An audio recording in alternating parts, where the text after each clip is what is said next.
Tuesday morning 2 நாளாக climate ரொம்பவே டல்லாக இருந்தது. இன்றைக்கி தான் நல்லா வெயில் சுல்லுன்னு அடிக்க ஆரம்பிச்சிருந்தது.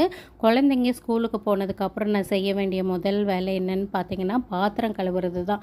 ஏன்னா இருக்கிறதுலே அதுதான் டஃப்பான டாஸ்க்கு. ரொம்ப டஃப்பான வேலையெல்லாம் முடிச்சிட்டோம் அப்படின்னா மற்ற வேலைங்கள்லாம் சுலபமாக செஞ்சிடலாம் அப்படின்னு சொல்லிட்டு பாத்திரத்தெல்லாம் கையோடு கழுவிட்டு வாட்டர் பியூரிஃபையரில் தண்ணியும் ஃபுல்லாகிடுச்சு. சரின்னு சொல்லிவிட்டு அதை ரிமூவ் பண்ணிவிட்டு துணி துவைச்சிடலாம் அப்படின்னு சொல்லிட்டு தான் செஞ்சிட்ருக்கிறேன். எனக்கு துணி வைக்கிறதுக்கு மிஷின் வைக்கிறதுக்கு வந்து பார்த்திங்கன்னா கிச்சனில் தான் இடம் இருக்குது. வாடகை வீடுன்றதுனால அதுக்கு தகுந்த மாதிரி தான் அட்ஜஸ்ட் பண்ணிக்கிற மாதிரி இருக்கும். நான் வழக்கமாக துணி துவைக்கும் போது ஹார்டான துணி, பழைய துணி மாதிரி வீட்டுக்கு போடுற துணிங்கெல்லாம் வந்து மிஷினில் போட்டுட்டு ஒயிட் ட்ரெஸ்ஸு, சாயம் போகிற துணியெல்லாம் கையில் துவைச்சிருவேன். வாழைக்காய் ஃப்ரை வந்து கொஞ்சம் பண்ணுறதுக்காக மீதி இருந்தது. குழந்தைங்களுக்கு அவசரத்துக்கு தேவையானதை மட்டும் பண்ணிவிட்டு மீதி வந்து எடுத்து வச்சுருந்தேன். அதையும் கையோட வறுத்தி எடுத்தாச்சு.